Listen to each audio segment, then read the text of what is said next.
Hello, everyone. My name is Claudia Matos Abolese. I'm a professor for the history of art at the University of Campinas and one of the organizers of the next SIHA World Congress Migrations, which will take place next August in São Paulo, Brazil.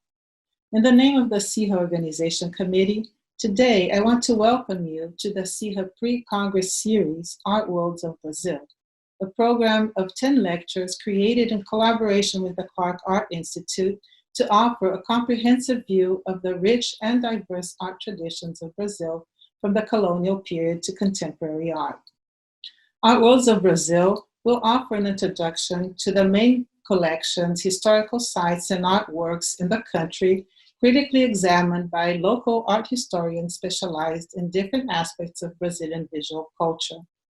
The lectures will be posted once a month for public access on the Clark and SIHA websites, and a closed webinar related to each lecture will be offered to the participants of SIHA World Congress in the week after the posting of each lecture.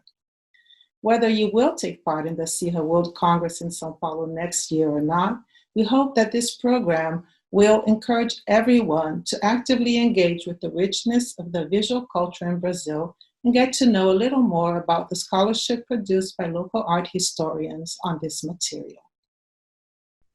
Ana Magalhães is a professor for the history of art at the University of São Paulo and director of the Sao Paulo Museum for Contemporary Art.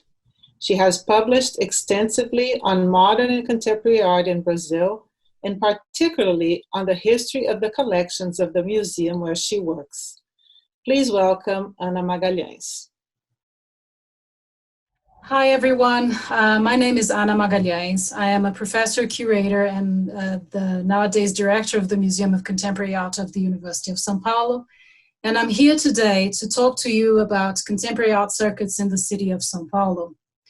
As some of you know, or may know, São Paulo is the second largest city in Latin America and probably the wealthiest in the region.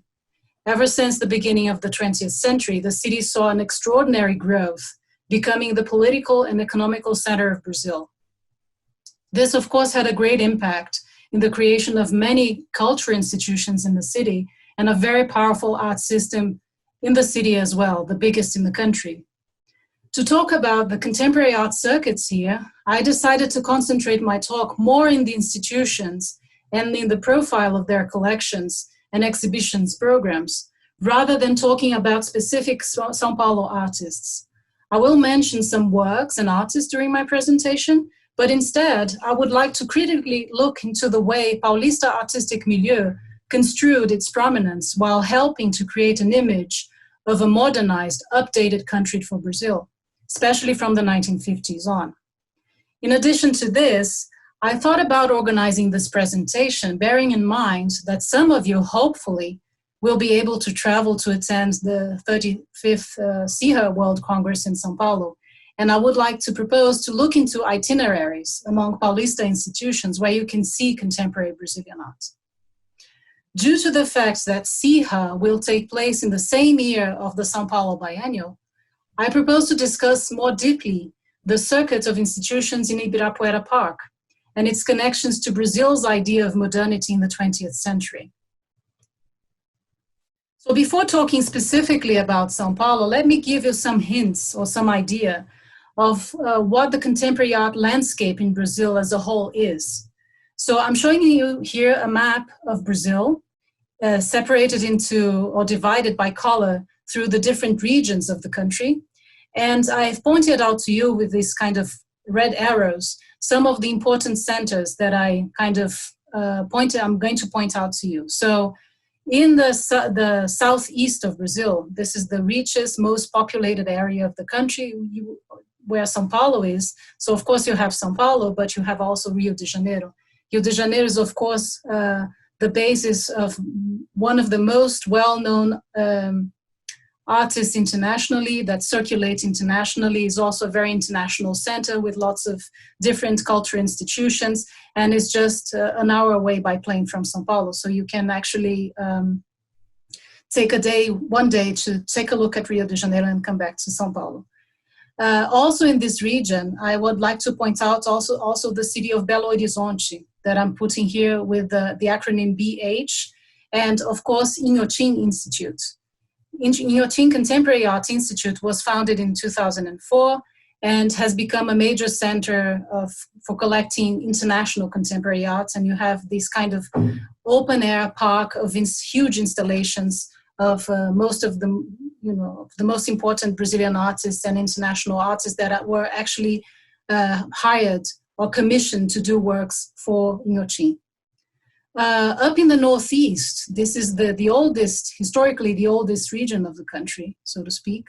In the Northeast, you have also, I'm just pointing out to you here, there are some other centers, but the main centers, I would say, are Recife and Salvador. Both these cities have very, very important historical institutions dedicated to modern and contemporary art. And nowadays, they are also thrilled with very lively, artistic groups and centers for, for the education of new artists, of young artists. In the northern part of the country, where you have the Amazon region and the state of Pará, you have the city of Belém do Pará. Belém do Pará has become, in the last decade, or last 2 decades, one of the most important cultural centers of the country, with also very, very important institutions and residency programs for artists and so on. And ever since at least the 1980s, it's a very important center for the education of young artists as well. I would like to call your attention here to one of the initiatives of the Department of Visual Arts of the University, the Federal University of Pará, which is called the Amazoniana Collection. The Amazoniana Collection is a collection of contemporary art of artists by artists of the region. So they are collecting from the north of Brazil and really building a kind of an archive of what these artists produce. Some of them are very well-known artists, even abroad, and circulating in international exhibitions abroad. Also, more in the center of the country, the capital city, though it has not really very, very strong institutions dedicated to contemporary arts, there is a very important center for education of artists. This is the University of Brasilia, of course, which has generated the various generations of Brazilian artists. And I would like to call your attention also to a kind of recent project, but it's a very interesting project at the University of Brasilia that is divided, so to speak, into 2 institutions in the university. So one of them is the so-called Casa Niemeyer, that works more or less like a Kunsthalle or a cultural center, and where the nowadays curator, Ana Velar, is starting a collection of contemporary Brazilian art for the University of Brasilia. Together with the Casa Niemeyer, the University of Brasilia operates also with the Casa da América Latina. This is the House for Latin American Culture. Also, in partnership with Casa Niemeyer, they have been doing, ever since 2018, a program of residence for young artists, especially from Latin America and Portugal. So they are also kind of working in the education and connection of artists, but also building the collection from that experience and establishing an exhibition program for the Casa Niemeyer. This year, for instance, because of the pandemic, they tested for the first time a virtual residence program, which seemed to be very successful in the way they worked. Then to the south of the country is composed by 3 states, and I'm pointing out to you here the centers of Curitiba and Porto Alegre. Curitiba, for instance, is the house of probably the last project Oscar Niemeyer office did for a museum, the MOM, the Museu Oscar Niemeyer, and which has a collection of contemporary Brazilian art. And then to the south, the city of Porto Alegre, that has many different cultural institutions, is the house, for instance, for the second most important biennial in Latin America, or South America at least. This is the Bienal do Mercosul, that was created in 1997, and to this very day is very active in bringing also all the, kind of a landscape and a panorama of what Latin American contemporary art is. So just having this point out, and before entering actually more specifically in São Paulo, I would like to go back to some important elements for my analysis that are fundamental to understand the traits of the way this image of Brazil as a modern and contemporary country, or a country from the 20th century, is seen. So I understand that there's a strong relationship between what I would like to call the modernist canon and the contemporary art production, and the way Brazil circulates as a country abroad in major exhibitions of modern and contemporary art. So this modernist canon was kind of formed in the 1950s, I would say. It has to do with the emergence of Brazilian concrete art groups in São Paulo and Rio de Janeiro. And here, of course, I'm giving you the three names of probably the most well-known Brazilian artists, historical already, abroad and collected all over the place, all over the world. You have works of these artists. Actually, Lígia Pape's estate is actually based in the US, in the United States. Lígia Clark and Elliot Sika are also collected by museums like MoMA, like the Tate in London, like Georges Pompidou, and they have been also acquired inside the collection as well. Very, very important pieces by these artists are not even in Brazil anymore. So they have really become these very, very important references of the arts in Brazil in the 20th century. So this is one of the ways, or the elements that I think compose this modernist canon. The other element that composes this modernist canon is, of course, modern Brazilian architecture, especially in the image of Oscar Niemeyer designs and projects. And of course, the beacon of this kind of promotion of Oscar Niemeyer as a Brazilian architect and as the idea of a modern Brazil is the construction of Brasilia as the new Brazilian capital city in the 1950s, inaugurated in 1960. These two elements, of course, are parallel to the Brazilian policy of 50 years in 5 of President Juscelino Kubitschek, who had his tenure between 1956 and 1961, and was, of course, responsible for the project and the contest of Brasilia, and gave birth to Brasilia as the new capital city of Brazil. So now I'm narrowing my presentation to São Paulo. Here I'm showing to you a map of the city. The city is huge, of course. The little colors that you see here are the colors of the different administrative districts or neighborhoods that we have in São Paulo. And of course, here is what we call the downtown São Paulo, more or less, especially at Sé. Sé is really downtown São Paulo. And the neighborhoods, especially to the western side and southern side, immediately downtown São Paulo, are the richest ones. And this is where this art system and these different institutions are established in São Paulo and are very, very important to promote contemporary art. So for the ones of you who can come to São Paulo and take your itineraries to visit the city, I'm proposing here three different art circuits. So the first one is composed of the institutions scattered here on the left-hand side of the map, between downtown São Paulo and the western zone, plus the Centro Cultural São Paulo here, that's also more or less in the city center, or the downtown São Paulo, and it's more or less in this circuit of institutions. The second one is that of Avenida Paulista, or Paulista Avenue, and which is known today as to be the São Paulo Museum Mile, because there are lots of cultural institutions from the beginning to the end of this avenue. And the third of them, the last one, and that I will give a little more information and talk more about with you, concentrates 3 historical institutions dedicated to foster modern and contemporary in Brazil, and this is Ibirapuera Park. Okay. I'd just like to point out one very important thing to you. São Paulo is, of course, a very paradoxical, contradictory, very dense, very unequal city.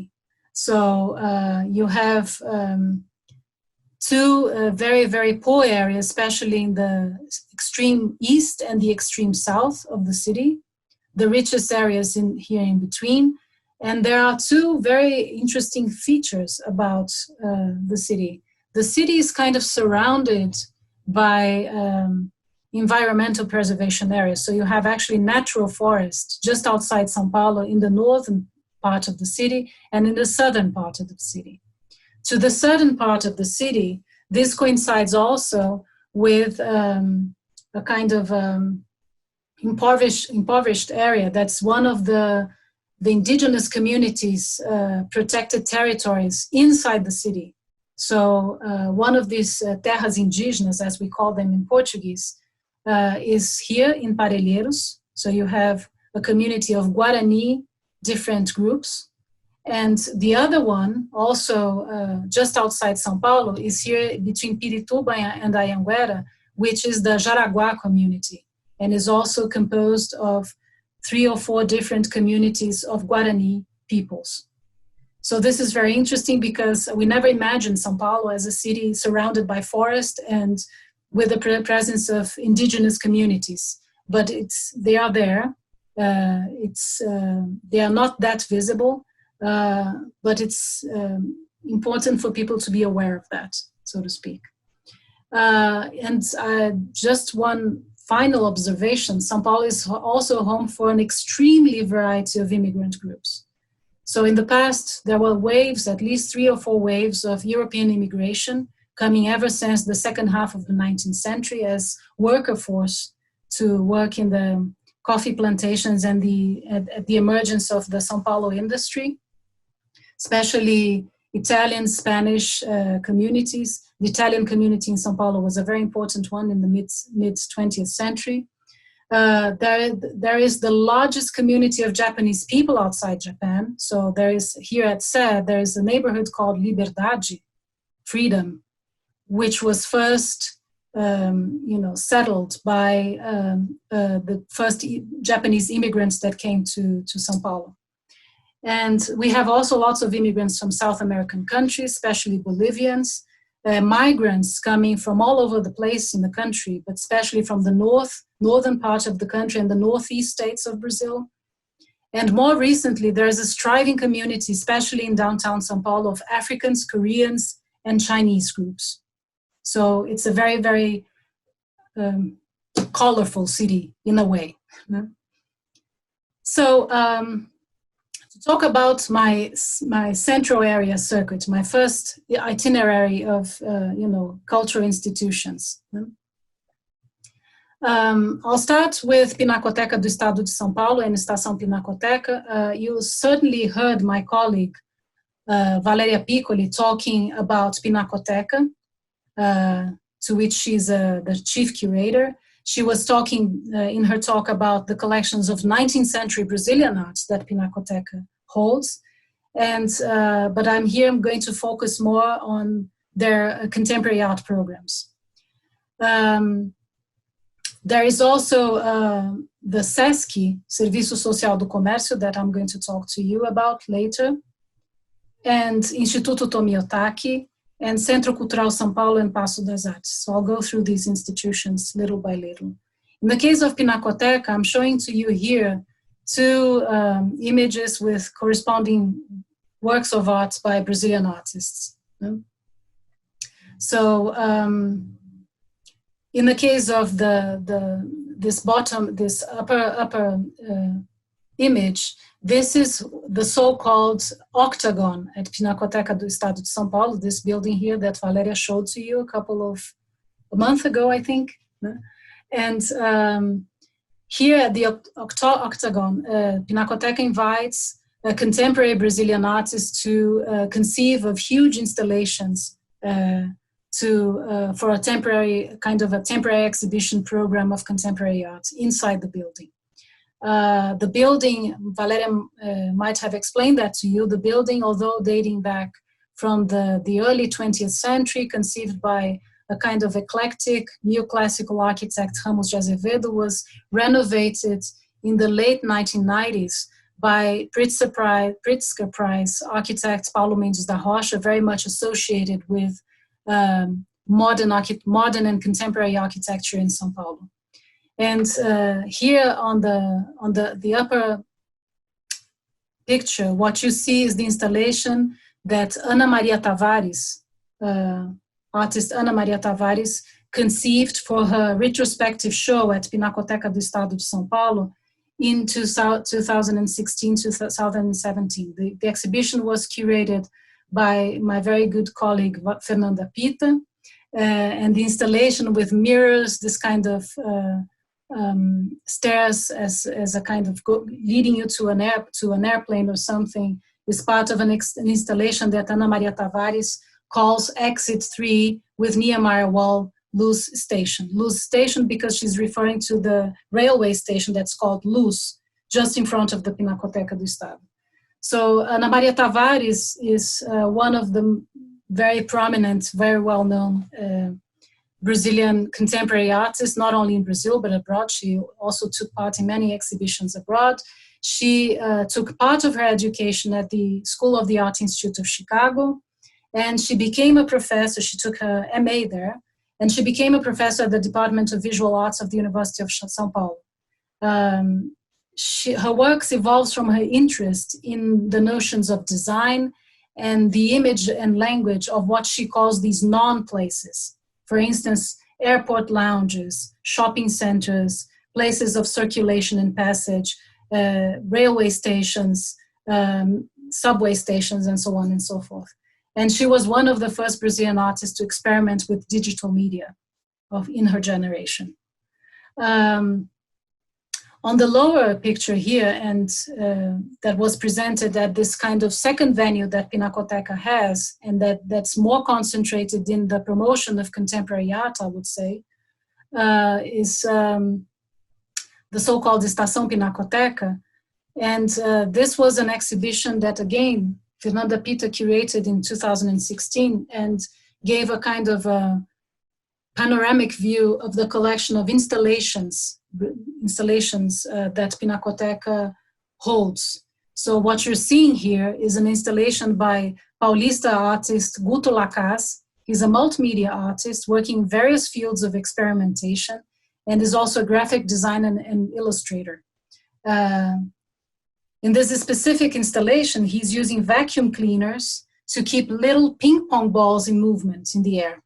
And they are set as if they were ready for a red carpet walk while the visitor walks through them.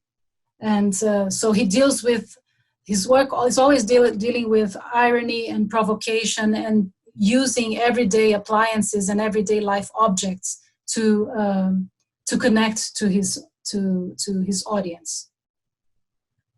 And just to finish Pinacoteca, I was just last week visiting the new displays of the permanent collections that Pinacoteca has just inaugurated and is also curated by Valeria Piccoli. And they decided to display the collections, presenting the objects according to some major themes, so to speak. So representations of the body, the landscape, portraits, the urban environment, and so on and so forth. And what Valeria and her colleagues decided to do was to display both traditional academic artworks with contemporary artworks in their collections. Here is an extreme example of this display, I would say. So where you have the painting of Almeida Jr., which is an allegory of painting dated from 1892, placed side by side of Nelson Leonard's The Pig. Actually, it's a taxidermized, it's a stuffed pig inside this crate that Nelson Leonard presented for the National Salon of Modern Art in Brasilia in 1966. Nelson Leonard just passed away this year, so he died in early March, but he became a very, very prominent Brazilian artist in the São Paulo art scene first and then internationally as a young artist taking part in the so-called Rex group. His work deals with also these everyday life objects with pop culture, so to speak. He's doing lots of large installations, for instance, with these kind of hero and toy figures of heroes and, you know, superheroes and comics, animation characters. One of these installations can be seen, for instance, in permanent display at the Brazilian Museum. That's in Ibirapuera Park. The Museum of Contemporary Art of the University of São Paulo also has in permanent display some of his works from the 60s. Now I'm going to another institution, the so-called SASKY. This is the acronym for Social Service of Commerce. That is an institution that was not first conceived to be a cultural center or to be dedicated to contemporary art when it was founded in 1946, but rather an institution that grew out of the monthly contribution of workers in the commerce, vendors and shops and things like that, and was understood to be a place of entertainment, leisure, and sports. Leisure time for these people.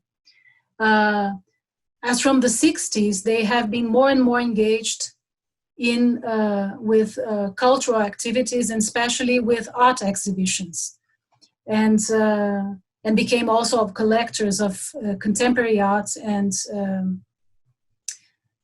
programs of contemporary art ever since. Just for you to have an idea, this institution, SASKY, is all over the country, but São Paulo's section is a very, very powerful one, very rich one, and it maintains 43 venues inside the state of São Paulo, and 19 of which are only are located in the city of São Paulo. I'm going to show to you 2 here that I think that are very interesting to visit and always hold programs of contemporary art exhibitions. So this is the very, very recently inaugurated SASKY 24 de Maio. It bears the name of the street where it is in downtown São Paulo. So you see the image of the facade from the outside. It became very, very famous for its rooftop swimming pool, where you have a 360 degrees view of the skyline of São Paulo, but it's not accessible to everyone in the public. It's only accessible for the associates of SASKY. And here to the right-hand side, I'm showing to you a screen installation shot of an exhibition that gave a lot of us to speak and debate last year. So this is a view of exhibition A Nordeste in the Northeast, where curators Bitu Kassunde, Clarissa Diniz, and Marcelo Campos gathered 275 works by Brazilian artists questioning the notion of the Brazilian Northeast. So this engaged not only historical artists, modern artists, self-taught artists, African descendant artists, but also contemporary artists. So they also engaged, for instance, collectives who grew in the social networks. There's one especially very active on Instagram that's called Saquinho de Lixo, that was presented by them in the exhibition on Nordeste. The exhibition was praised for presenting a new way to look into 20th century Brazilian art history based on original research the curators did while traveling across the northeast of the country, right? And of course, the other very, very already historical venue, but very important venue of SASKY is the so-called SASKY Pompeia, which was designed by Italian-born architect Lina Bobardi, also the architect of MASP, as Patricia Menezes and Valeria have already presented to you. And here, actually, what Lina Bobardi did was to incorporate, especially you can see this on this bottom left image here, to incorporate the already huge pavilions of an old factory, the Matarazzo factory, in this workers' neighborhood in São Paulo, to renovate and rebuild it as a cultural center for SASKY.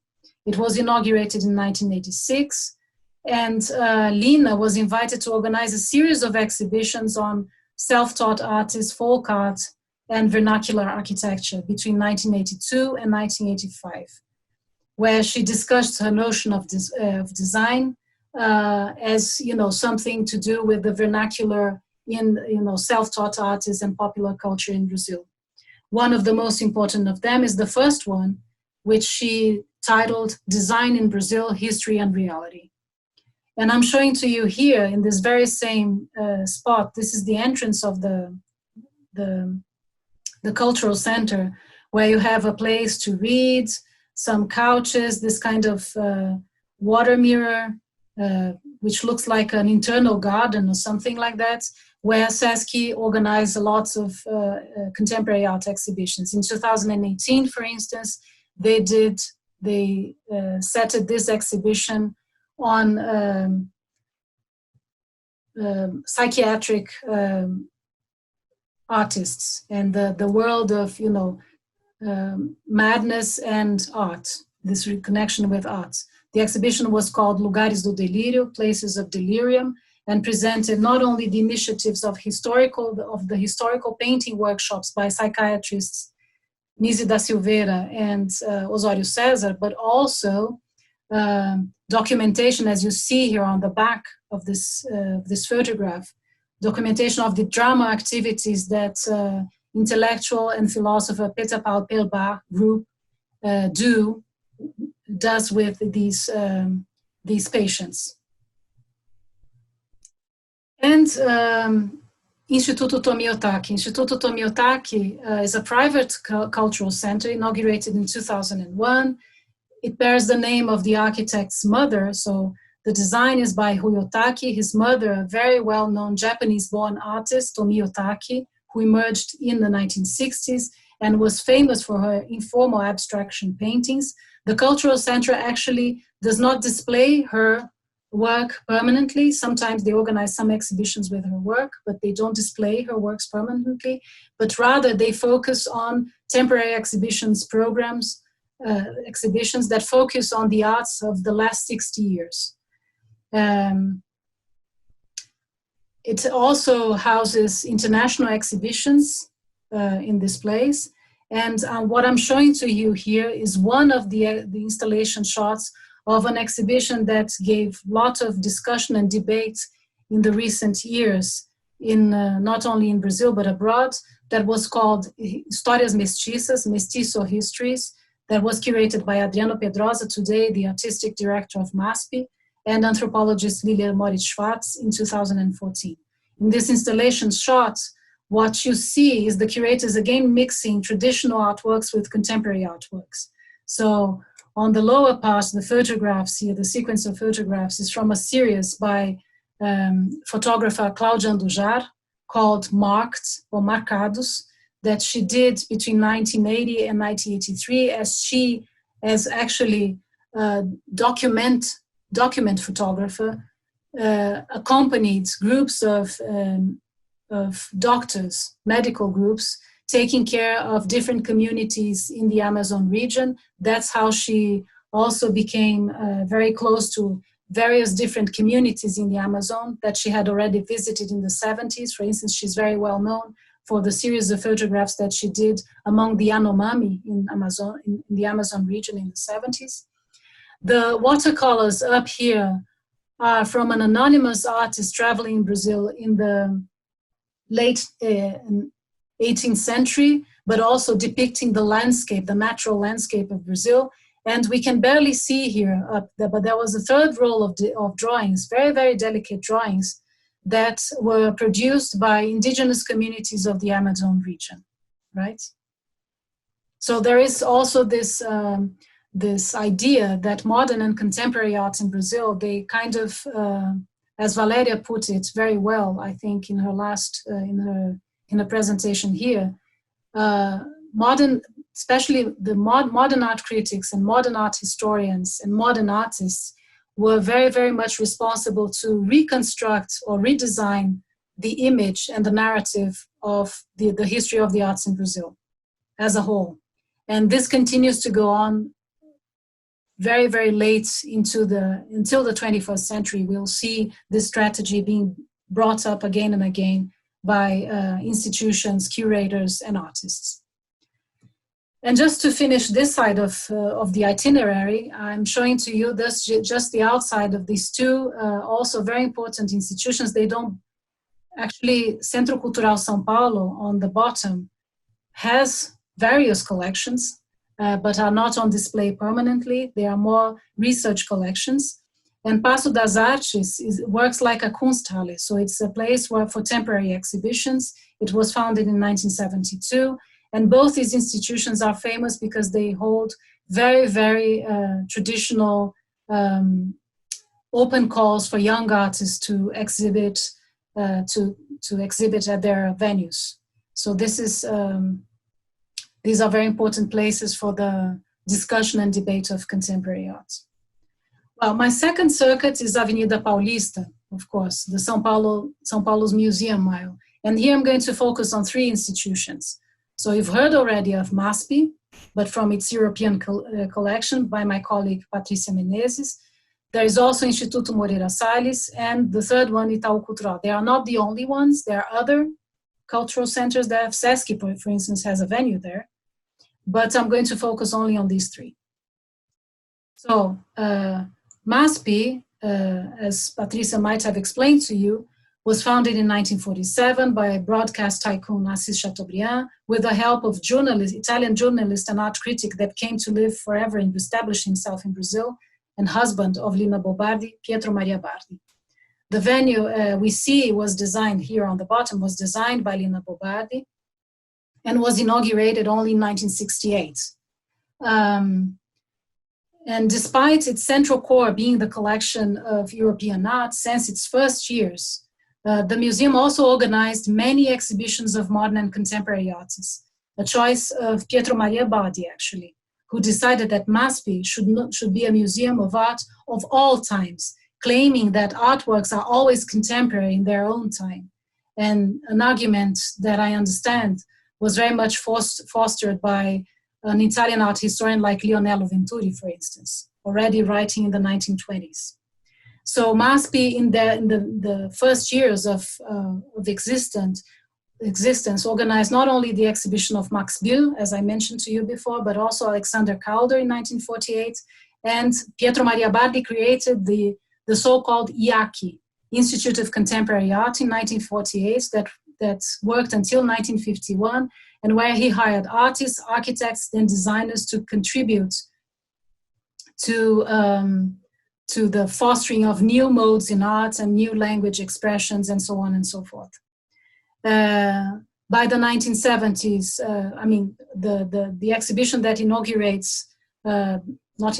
but one of the exhibitions that's attached to the inauguration of this new building in 1968, that opened in 1969, is again Lina Bobardi revisiting vernacular and self-taught art in the northeast of Brazil, the so-called The Hand of Brazilian People, A Mão do Povo Brasileiro, in 1969. And already in the 70s, the museum was also important for holding a very important historical art exhibition, reevaluating the Week of 22, the so-called landmark of the instauration of modernism in São Paulo, and presenting, bringing to light new artists that were never explored by Brazilian historiography until then.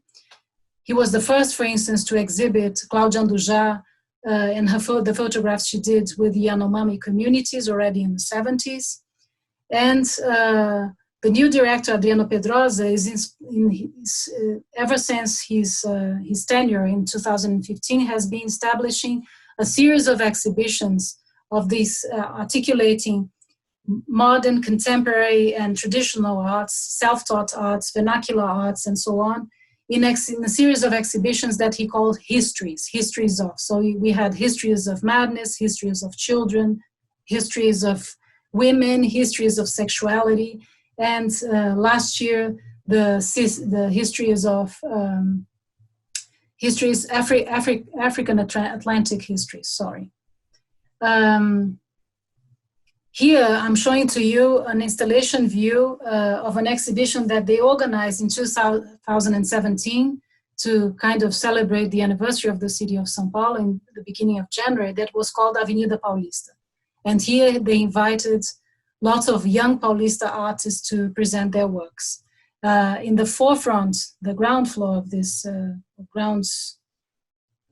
forefront of this image, what you have is a piece designed by artist André Komatsu, Paulista-born artist André Komatsu, born in 1978, and this piece that he calls Avante One, and actually the word written in Portuguese is obsolescentes, or obsolescence, which is a contradiction with the title per se, is a way that the artist has to work, of working with construction sites, materials, and ephemeral architecture interventions, always trying to show the precariousness and fragility, so to speak, of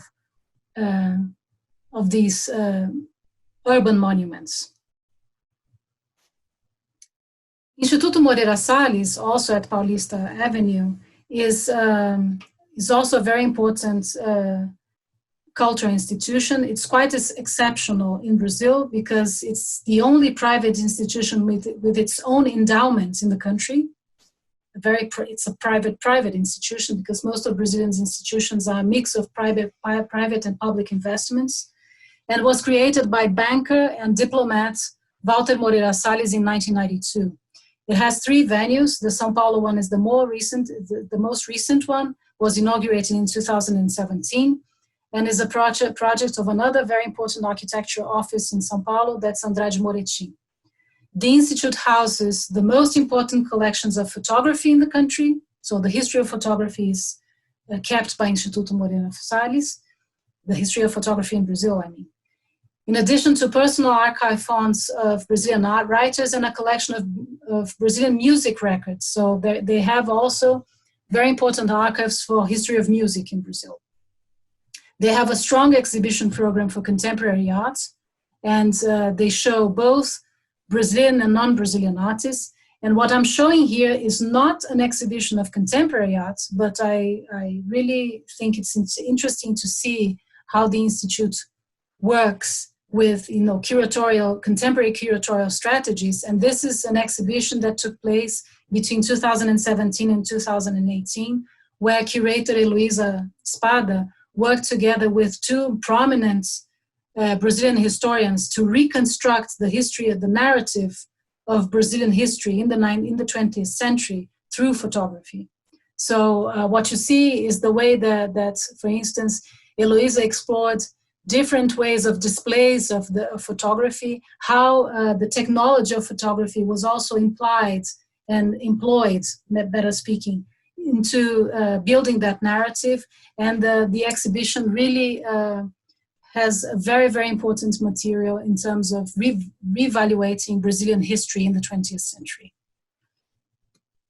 And finally, Itau Cultural. Itau Cultural is supported by Brazilian bank Itau, founded in 1987, to the promotion of art and culture. The bank has a major collection of modern and contemporary art, and a Brasiliana collection as well, a Brasiliana collection and a collection of, in the genre of curiosity cabinets and expedition travel collections, objects. From the point of view of Brazilian art history, they are pioneer in displaying or conceiving of an encyclopedia of Brazilian art online that started in 1989, and now it's one of the very important platforms for us to consult quickly on Brazilian art and culture with their essays. They hire, many young researchers to build information into the encyclopedia. So it became a really very important asset for us, a reference for us to consult. They are famous also for fostering research in digital art. They used to organize in the late 1990s and early 2000s biennial of digital and net art, and they actually supported net artists and digital artists working with new media by then. They are also collectors of net art. And they support one of the biggest and oldest grants for artistic creation in the country, the so-called Humus Project, through which many Brazilian contemporary artists made their careers and became well-known from the public in general. I'm just showing to you here a program that they launched in 2009 that's called Project Ocupação. Ocupação I would translate into English like squatting. That focus on Brazilian cultural production and intellectuals through exhibitions and through a content online. So they did exhibitions on artist Abraham Palapnik, on artist Nelson Lenes, Regina Silveira, Cildo Meirelles, but also on very, very important Brazilian intellectuals like Abdias Nascimento. And here, what I'm showing to you is a display, it's an installation shot of the Ocupação Araci Amaral. Araci Amaral is probably one of the most important, certainly one of the most important Brazilian art critic and historians working reference, actually, when we think about Brazilian art historiography in the country. Finally, I'm going to my heart of the presentation, the Ibirapuera Park, to talk about the first institutions dedicated to modern and contemporary art. So these are the São Paulo Museum of Modern Art, the São Paulo Biennial, of course, and the Museum of Contemporary Art of the University of São Paulo. Ever since 2004, the park also houses the African Brazilian Museum, which also presents a program of exhibitions dedicated to African Brazilian contemporary artists. But I understand that further on in this series of talks, you will see Juliana Bevilacqua, my colleague now in Canada, talking about the presentation of these artists at African Brazilian Museum. So I'll leave it to her to explore it with you. So Ibirapuera Park is seen as a kind of pilot test for Brasilia when Oscar Niemeyer built Brasilia. In the case of the Ibirapuera Park, he was invited by the mayor the mayor and the chairman of the Museum of Modern Art, Francisco Matarazzo Sobrinho, to design the new project of the master plan for the park that you see here in the very first year of existence in 1954, and where you have various these different pavilions on display, because they were conceived as pavilions of ephemeral architecture, and they were conceived as pavilions for this display for kind of universal exhibition displays. Actually, the 1954 was the year that São Paulo celebrated its 400th anniversary. So the park was somehow the center of this renovation of the city and of the celebration of this centennial in the city. And here, what Matarazzo was thinking of at first was to hold a kind of universal exhibition event, which he actually did in the second half of the year. But the first half of the year, the park was actually inaugurated with the second São Paulo Biennial. So the second São Paulo Biennial first took place already in the park, took place in these two pavilions here on the back, then moved into this huge pavilion here. Nowadays, the institutions that I'm going to talk to you about now, they are like this. So this is the biennial pavilion ever since 1954. Underneath this huge kind of cover here that we call the marquise is the venue of the Museum of Modern Art. And we are here today. This is the Museum of Contemporary Art of the other side of the park, which was part of the park when the park was built. So I just wanted to point out, especially if you look into this building here up close, this is our building nowadays, renovated. We have been here ever since 2012 after a renovation that was sponsored by the government of the state of São Paulo. You will see that the model for this building is very, very close to what Niemeyer built as a model for the ministry's buildings in Brasilia.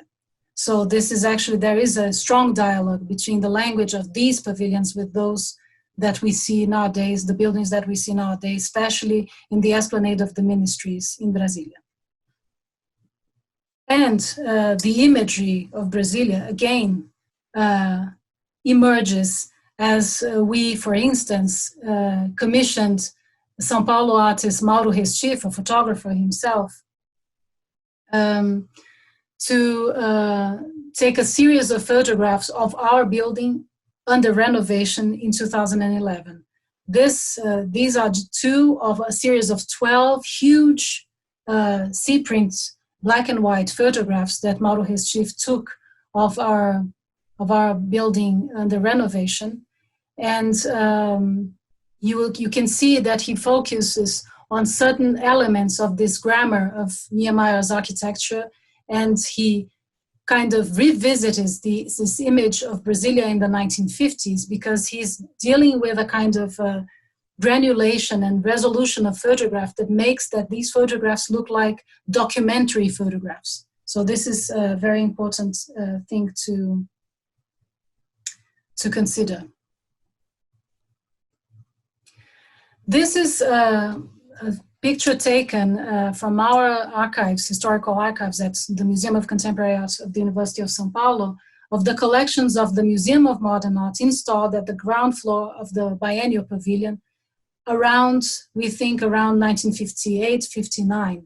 So when the Biennial, because the Biennial was actually first organized by the Museum of Modern Art all along the 1950s, and MUM would always kind of be in between the biennial and the museum. And this photograph somehow is very revealing of this connection between the museum and the biennial. Here what you have on display is, of course, the collection, the permanent collections of the museum then, that now belongs into the Museum of Contemporary Art of the University of São Paulo. And most of them are acquisition prizes or major prizes at the São Paulo Biennial. So I would say that almost 2/3 of the collection of the Museum of Contemporary Art of the University of São Paulo, I mean the modern art collection, comes from what I like to call this biennial context. So just to show the connection between these three institutions. So MUM was the São Paulo MUM, the São Paulo Museum of Modern Art, was founded in 1948. It's considered to be the first museum of its kind in the country. The Museum of Modern Art of Rio de Janeiro was founded a year later. And by the end of the 1950s, so it was founded in 48, the first edition of the São Paulo Biennial took place in 1951 under the organization of MUM until the end of the decade. By the end of the decade, in 1962 already, the museum started working, the chairman of the museum, Francisco Matarazzo Sobrinho, started working on a separation between the biennial as an event and the collections of the museum. The first idea was to have the foundation to take care of the biennial editions, and the University of São Paulo to take care of the collections. This was never happened as it should, or was first discussed, because in the end, what happened is that there was a group of members of the Board of Trustees of MUM that didn't want the collections to go into the University of São Paulo, so they fought to have the collections back. But in the end, the University of São Paulo stayed with the collections, but could never use the name Museum of Modern Art. So the Museum of Modern Art, MUM, that you see today was refounded in 1969, starting another collection, and the historical collections are now with the University of São Paulo at the Museum of Contemporary Art. So the importance of these institutions to foster modern and contemporary art from the very beginning, in all the new trends, was a very important one. So in this case, what I'm showing to you is the MUM first exhibition that took place a year after its foundation, in 1949, March 1949, that was called From Figurativism to Abstractionism. So you see again that those concrete art movements come in the spirit of also the presentation of this exhibition. That was a negotiation again between the chairman of the museum with foreign representatives, both in France and the United States. In this case, there's just the French part came to São Paulo in the end. And what you see here is on the left, the commissioner, Léon Degas, who was Belgian by birth, but was a very important art critic in Paris at this moment. near a work by Vasily Kandinsky, and to the right, a view of the exhibition of the first in the first museum venue. So you see works by Léger and other important artists of the time, Delaunay and so on, which came to São Paulo to display these new trends of abstract art in São Paulo. And one of the very interesting ways of these museums to collect is actually to conceive of program of exhibitions, and from the exhibitions collect to their own institutions. Another very important program that MAM has to this very day, and again in the spirit of presenting always a panorama of Brazilian art and a panorama of what's new in Brazilian art and so on, is the so-called Panorama of Contemporary Art. Already in 1969, when it reopened its doors, MAM organized the first panorama of Brazilian art, alternated with the São Paulo biennial, and where they would collect, also start gathering for their own collections through acquisition awards. And in this case, what I'm showing to you here is the 34th edition of the Panorama that took place in 2015, curated by Aracy Amaral and Paulo Miada, who is to be one of the curators for the next year's biennial in São Paulo.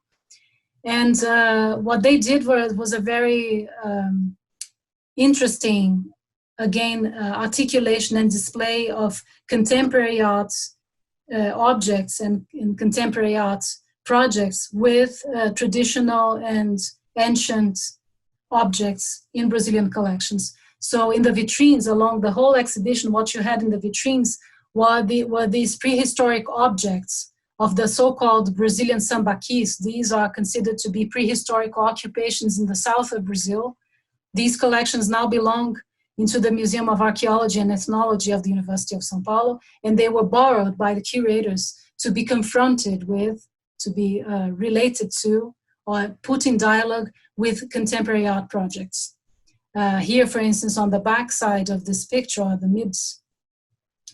in the middle of the room, you see installation by artist Erika Versucci, where she uses also all these different shaped stones and so on to create a dialogue between these objects from the Brazilian sambaquis and her own work.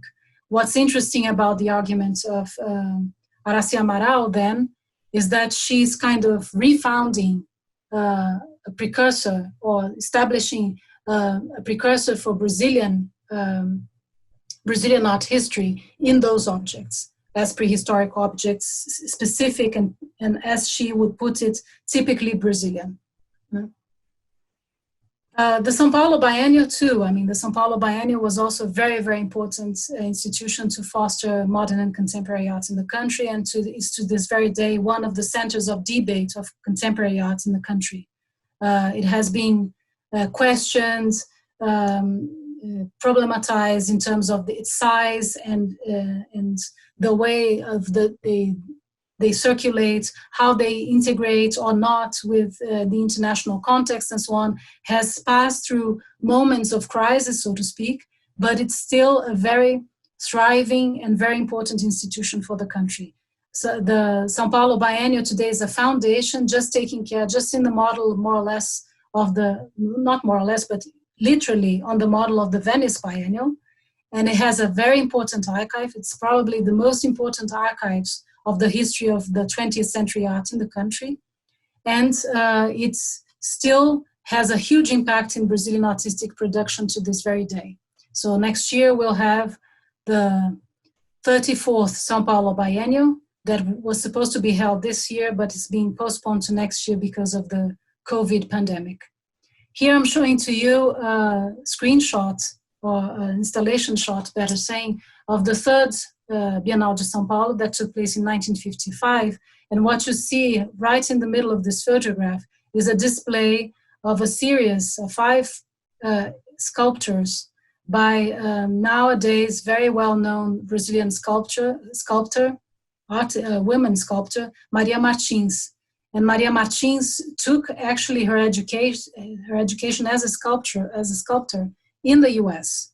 She was educated in the US because she was a wife of a diplomat, And as a wife of a diplomat, her husband was a Brazilian ambassador in the United States along the 40s, where she connected to many, many very, very important groups of surrealist artists. She was very close to Marcel Duchamp, for instance.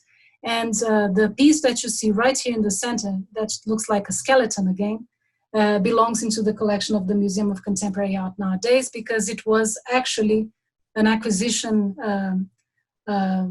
sculpture prize, national prize of the biennial that year, and came into the collections of the former MUM. Of course, one of the editions of the São Paulo Biennial that became referential in Brazilian historiography and art history when we speak about the history of exhibitions is the 24th Biennial, the so-called anthropophagic biennial. But the official name of the exhibition was actually Histories of Cannibalism. So what I'm showing to you here are two photographs of the biennial that year in 1998. One of the facade of the biennial building with all these this intervention by artist Regina Silveira, which are actually the paws of animals, the tracks of animals, as if they had running to the facade. And inside, one of the again displays of this again traditional colonial period art with contemporary art. What you see here is the so-called historical nucleus of the histories of cannibalism, with a display of the four huge paintings by Albert Eckhout that came as a painter in the court of the Prince Maurice of Nassau in the 16th century. So this has become a very, very important turning point of how Brazilian art history was read until then, and had a major impact, of course, in Brazilian art historiography. One of the things that, on the one hand, precedes this biennial, and then, on the other hand, gave further life to this biennial, are two exhibitions also organized by the Biennial Foundation. The first one, just in the years of the celebration of the 500th anniversary of the discovery of America, is the so-called 20th Century Brazil Biennial in 1993. And later on, just after 2 years after this biennial, the organization, the huge organization of a survey exhibition on the history of Brazilian art in the Ibirapuera Park, that then traveled in smaller exhibitions all over the world, that was called the Rediscovery Exhibition in 2000. Some New Yorkers, for instance, had the chance to see parts of this huge program, the project that the biennial did in 2001, when the vault, the very central vault of the Guggenheim Museum in New York, was painted black by architect Jean Nouvel, and to display this huge colonial altar that was brought from a church in Recife into the vault of Guggenheim Museum to be displayed in the exhibition Brazil, Body and Soul, curated by Edward Sullivan, but which was also a major survey of Brazilian art, presenting again not only traditional art with contemporary artists, for instance, Lígia Pape, Lígia Clark, Hélio Oiticica, Mira Shendo, and many other artists. And the Museum of Contemporary Art of the University of São Paulo, and I know I have passed my time a lot, but anyway, the Museum of Contemporary Art of the University of São Paulo, that now holds the historical collection of MUM ever since 1963, when it was founded at the university. Here, what I'm showing to you is a view of the exhibition that was an homage to the chairman of the Museum of Modern Art, and then found the major patron for the museum at the university, that's Francisco Matarazzo Sobrinho. And you see again the display of very important modern artworks that were collected and gathered in this biennial context. The museum was very important in fostering new and experimental practices in contemporary art in the 1970s, especially through a program established by Professor Walter Zanini, the first director of the museum, who is also today very referential when we are talking about the history of curatorship in the country.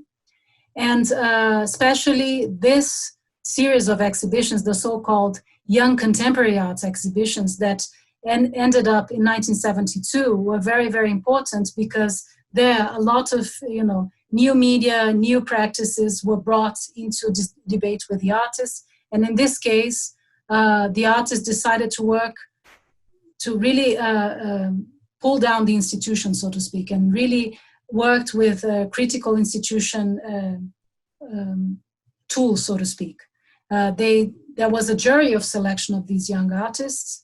They decided that they would dissolve the jury and decide for themselves how they would display, how they would show their works, and so on and so forth. So what they did was bring Professor Walter Zanini to actually take by chance to design, to draw on the floor of the museum the different space lots where the artists could display their works. And this was taken by chance in a series of meetings, and the artists would sometimes gather together again in collectives to merge together some of these, these space lots to display their ideas and their projects. So the museum is also a pioneer, continued to be a pioneer in the collection, in collecting the new, so to speak. It was the first museum in the country to collect photography, the first museum in the country to collect video art and new media. And we continue this kind of program to this very day. The museum was the first one ever since 2016 to start a collection of matte art and digital art. I'm here just showing to you the display, the two installation shots of different exhibitions that took place at MAC USP in between 2013 and 14, when we just inaugurated the new building at Ibirapuera Park in what we call this exhibition annex. It's a huge hall that we have, and that's very favorable for the display of site-specific works. So here what you have on the left-hand side is the installation that São Paulo artist Carlito Carvalhosa did in 2013 with these lamp poles that are discarded by the São Paulo municipality to be replaced by other lamp poles in the city. That he did this kind of display of these lamp poles in the pavilion. And then Henrique Oliveira, in 2014, he conceived of this huge installation that started like a white cube architecture there on the back, and little by little became a kind of an organic kind of tree-like form. It was really a labyrinth that you could walk through and have the sensation of passage of different layers of ways of building until you got into nature, so to speak.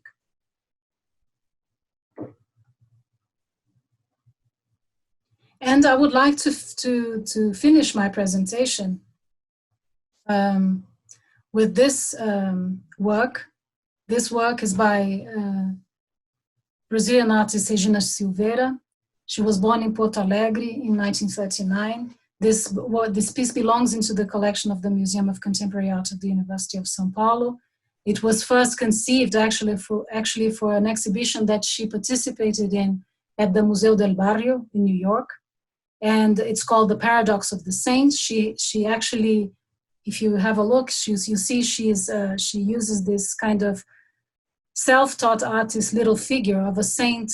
Actually, it's Santiago Matamoros. So Santiago Matamoros is known to be the saint, the patron saint of the colonial troops, the Spanish troops, when they conquered the Americas. And she's projecting the shadow of this small little figure on the wall as another very important monument in São Paulo. That's the monument, the equestrian statue of Marechal Deodoro, that's now in the city center. Marechal Deodoro is known to be one of the heroes, so to speak, of the Brazilian Republic, and one of the first Brazilian presidents, so to speak. But she's confronting this idea of a military republic with, all the traditions of the autochthonous communities here, and the projection of the shadows. She has always been very interested in exploring shadows and in phenomena of anamorphosis and so on and so forth. Is an artist very, very close to the trends of conceptual art in the 70s, and has had, of course, in Marcel Duchamp, one of her major inspirations. But she's now working with virtual reality installations, and for next year, the museum is to hold a major survey of her work.